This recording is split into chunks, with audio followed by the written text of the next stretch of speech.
Hi friends, today we're making a super easy yummy treat, giant chocolate marshmallow pops.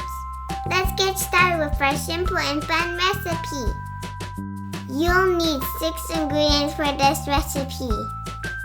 First, let's begin by inserting wooden sticks into our giant marshmallows. Once that's done, set them aside. Next, let's melt our chocolate. Take a bowl and add the chocolate chips along with a tablespoon of butter. We'll microwave this for 10 seconds and then stir for 10 seconds. And repeating this until the chocolate is completely melted and smooth. Now for the fun part. Dip each marshmallow into the melted chocolate, making sure to coat each side evenly. You can choose either dark chocolate or white chocolate. I love the rich taste of dark chocolate with marshmallows.